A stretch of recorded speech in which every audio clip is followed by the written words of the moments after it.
All right, let's just put this in the hole there.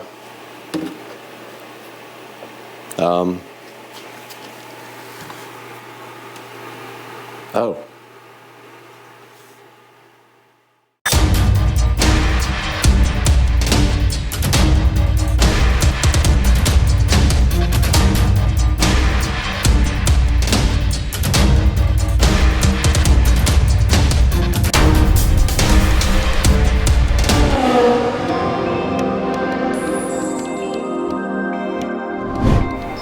Guys, right here in front of me in the Supercar Street Racing dining room is the Dayton Audio 250 watt subwoofer plate amplifier and my 30-year-old-ish Cerwin Vega CLSC 15S. The amplifier burned out a while back, so today we're going to be replacing that with this new high-tech Dayton Audio 250 watt subwoofer plate amplifier with DSP. So stick around because it don't fit.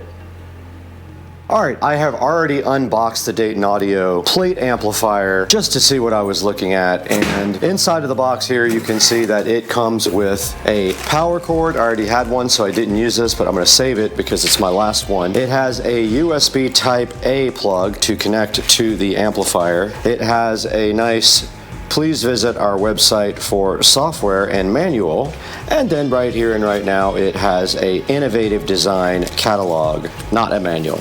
So in order to do anything with this guy, we're going to have to visit DaytonAudio.com to download the software, and obviously we're going to have to make some modifications to this cabinet to make it fit. So let's go ahead and get the software downloaded, get the laptop out here, and see what we're dealing with.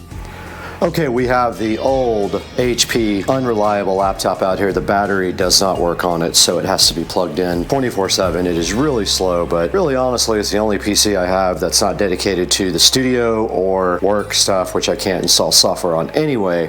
But it does have the required USB port on the side, and that's how long it takes to open up Google Chrome. As you can see, it hasn't even opened it yet. Okay, and you can see these stickers from where the subwoofer was moved twice across the country. Pretty cool. It's very old sub, but hey, it doesn't fit right in here, so I'm going to go ahead and mark while this spyware is uninstalling. I'm going to go ahead and mark, if I can, kind of where to cut this. I cut on the outside of this line, and here goes the installation of the DSP software. I'm clicking accept. It is installing. Meanwhile, we need to add about 1/4 of an inch to get this plate amplifier to install. So all we're gonna do is we mark where it goes right here and right here. And we're gonna take our jigsaw and go ahead and cut right there and get this plate amplifier flush mounted. Okay, we have some screws here. I'm gonna go ahead and run a screw on the top. These are the ones that came out of the original amp. There's one on the top. I'm gonna run one on the bottom now just to hold this in temporarily. And we got our screws in there for now. Let's go ahead and turn this heavy. This thing weighs a lot. It's very awkward. Very awkward. And on the back, I know it's dark back here, but on the back there is a input and outputs. Go ahead and hook up input left and right and provide power. Power is connected. Well, I thought it was. All right, the power light did come on. There's nothing on the display yet. Even when I press this button, nothing happens on the display. Not sure why, but I'm gonna dive into the manual right now and the software, and the included USB cable hopefully reaches. There's a USB, almost like a printer type jack on the back of this too, and there is the software from Dayton Audio. So this does use USB type A. Plugs right in there, and then right here to the laptop. USB device not recognized. Okay. All right, so of course, second day in a row I've gotten defective crap. This will not connect to the amp. The amp display doesn't work. The power light comes on, but no display. So this is going back to Amazon, and I'm super frustrated. All right, guys, a couple of days later, and we got the replacement Dayton Audio subwoofer plate amp here. And guess what? It actually does work, and it does connect to the PC via USB. So all we have to do right here and right now that this is working is connect it to the subwoofer amp, but we have to crimp and heat shrink some ends onto the subwoofer wire first. But looking at the software, you can see here on the front page, it has a volume and then a 0 and 180 degree out of phase button on the front. Supposedly you can do this all from the knob as well, but there's a low pass filter here, so this is the crossover, and then here's the frequency, maybe 50 hertz. How do you? Or you can just do the little thing right there. There's a subsonic filter. Who cares about that? I mean, this is subsonic is basically so your subwoofer doesn't try to produce frequencies that it can't anyway. There's an EQ there, and this is a dual band limiter, like a compressor slash limiter, which is kind of cool. And it's got a high pass filter out because it does have RCA jacks that go out right there. So yeah, guys, and then it has a input and output meter here, right on that side. But all we have to do right here and right now, since it actually works, is put some ends on this thing. I bought some new ends. I got a whole new thing of ends because those are the last 2 spade connectors that I had. So these are the style that you crimp first and then you heat shrink them. So we're gonna do that. All right, I got my new tripod here. I'm so hyped to try it. I'll probably do a video on that as well because I'm gonna be shooting on my phone now, not the GoPro. I'm so tired of that thing overheating. Had the GoPro out in 70-degree weather and it overheated the other day. Over it, and it's the second one.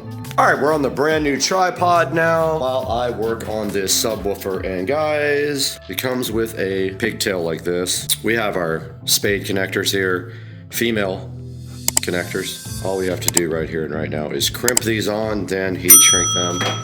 So you take that, and oh my God, it's color coded, Becky. Look, there's a blue right there, like your mom. And then you just put this on the blue thing and go like that. And it's crimped. Then you take the other one, guys, and you put it right here on the black one. And take your crimp tool over it like this. On the blue one, listen to on blue while you do this, and then crimp it. That's that. Now you get your heat gun out, just like this, and you ever so gently heat shrink. I didn't put the tip on, just That's the what tip. she said. That's all.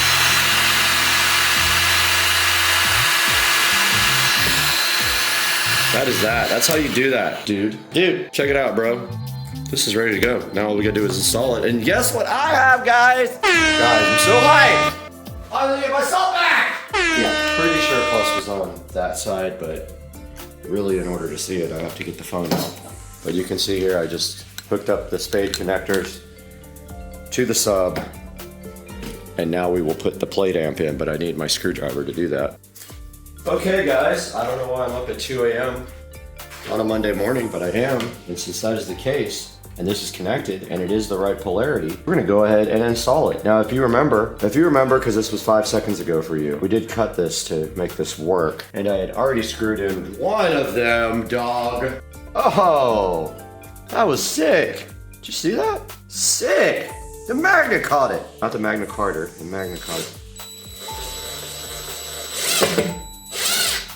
All right, before we put all the other screws in, we are gonna go ahead and test this. I do have a power light and I put it on auto. It's on normal input level, not high level. We're not using the high level. All right, I'm gonna go ahead and connect the laptop.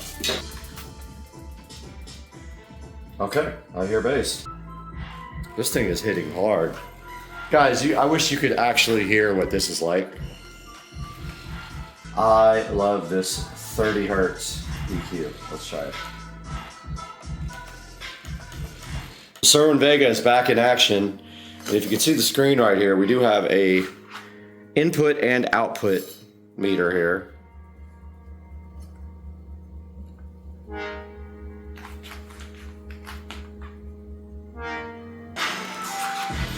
There it goes. Oh yeah. Let's go!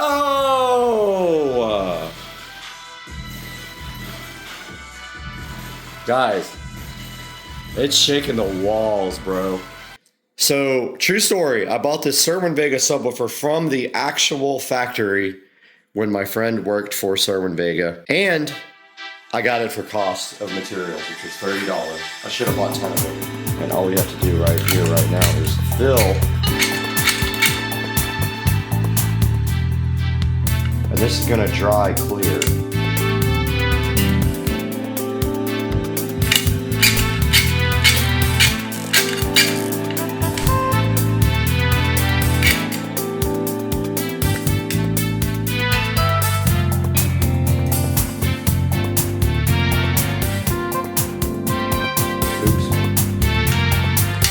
top. Wow, it looks so good. Look at that.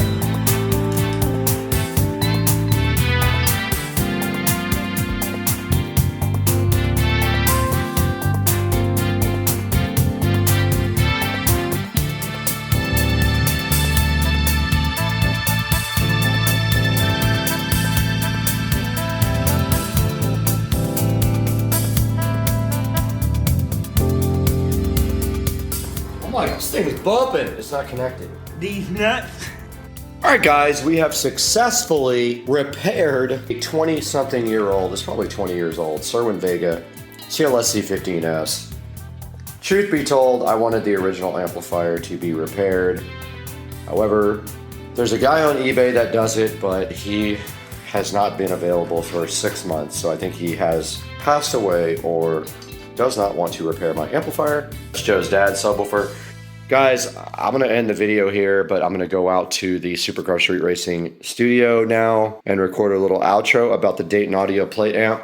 Now, this is the Dayton Audio SPA 250 DSP. So guys, I really appreciate your support. You guys don't even know how much it means if you watch this video and you enjoy what I do. I enjoy it, so I hope you do. This gives me slightest little pleasure in the world, dog. And so I'll see you guys in the next one. But let's throw it out to Brad now in the studio.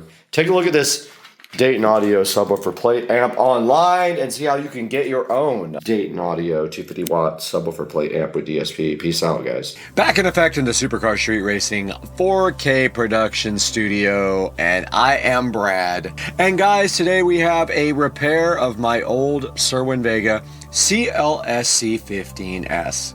Now, this subwoofer was bought brand new from Cerwin Vega, right from the factory for cost of materials, $30. I know it's hard to believe, but yeah, my best friend worked as a customer service manager for Cerwin Vega.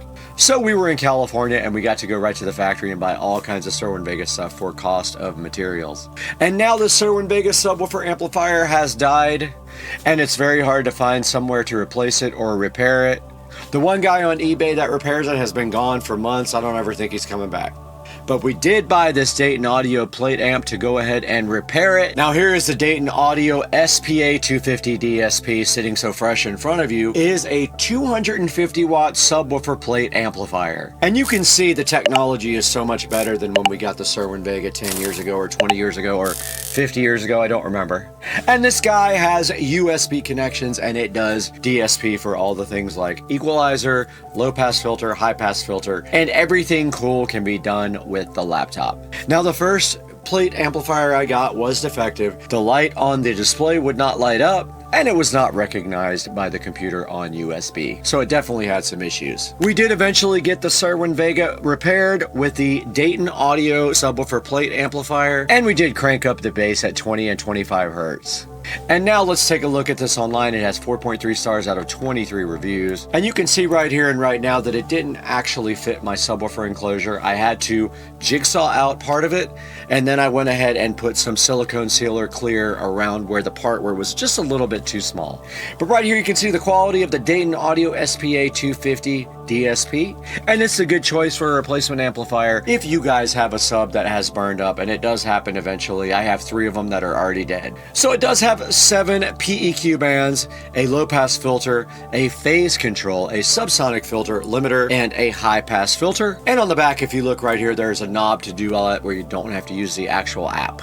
And it's a Class D amplifier and has balanced and unbalanced line level inputs and outputs. So go ahead and get over to my Amazon link, click through my link to buy this or anything else you need, and it helps the channel out greatly, gives us a few dollars, and shows your support for Supercar Street Racing. The bass is so loud I gotta go to the hospital because my ears are bleeding.